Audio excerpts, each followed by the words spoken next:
Hello and welcome to my modern medieval kitchen. This is where I will take medieval and Renaissance recipes and make it in my modern kitchen with my modern equipment. Today we are going to make a quite simple dish. It's called grain porridge. So today we are going to use these 8 things. Over here I got my grains. I got some wheat grains and I got some rye grains. The recipe actually calls for whole grains, but I haven't been able to get whole grains into shops. So as you can see, mine are cut off a bit, but they are pretty much whole. It's not that big a problem, so if you can't get whole grains, you can just use these like mine. I am using half and half, so I got 25 grams of wheat and 25 grams of rye.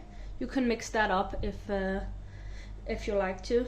Then I got some water over here. The amount isn't important. You just have to cover the grains. Then I got 2 egg yolks. Maybe I'm only going to use one. We're gonna see about that.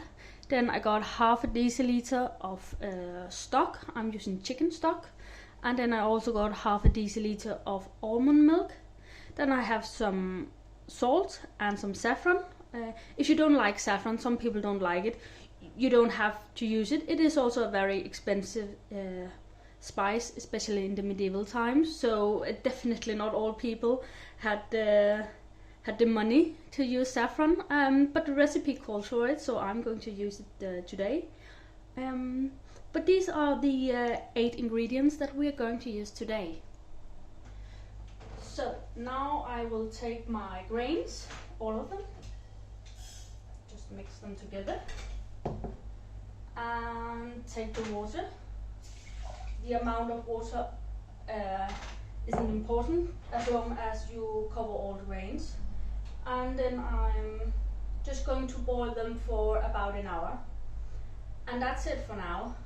So while the grain is boiling, I can take my saffron, put it into my small mortar, and then grind it. The more finely you can grind it, the better. When I have grinded, I will pour over some boiling water to dissolve the saffron.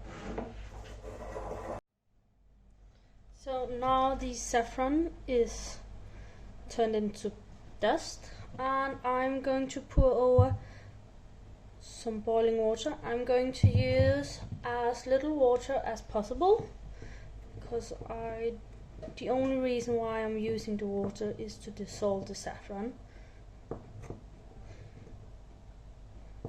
So now I will just leave that. So now the grains has been boiled. Because it's not whole grains, I didn't actually have to boil it for a whole hour.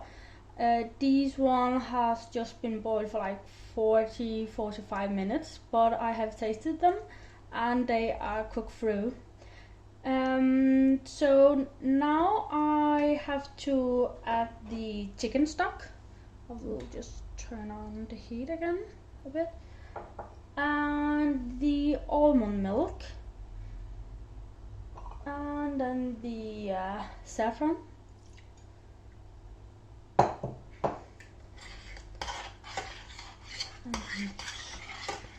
And now it gets that distinctive yellow saffron color. And then of course remember to taste it and add the amount of salt that you prefer.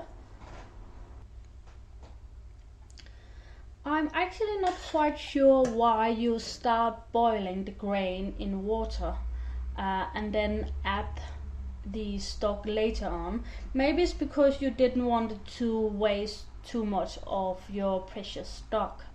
I have made this where I just boiled the grain in stock right away. You can also do that. That's just up to your own liking.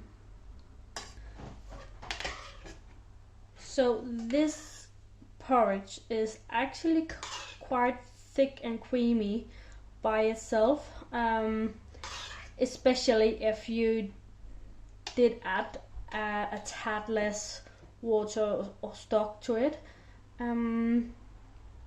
But the recipe actually calls out for using egg yolks as a liaison.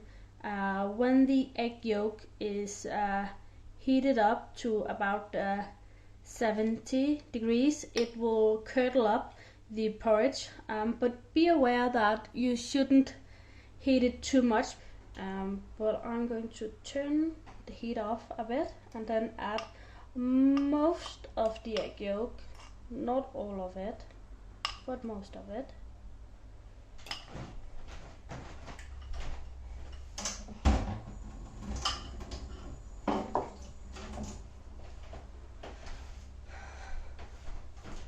And then I'm going to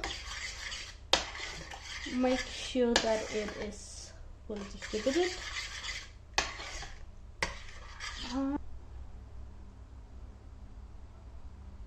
So I think that's about it.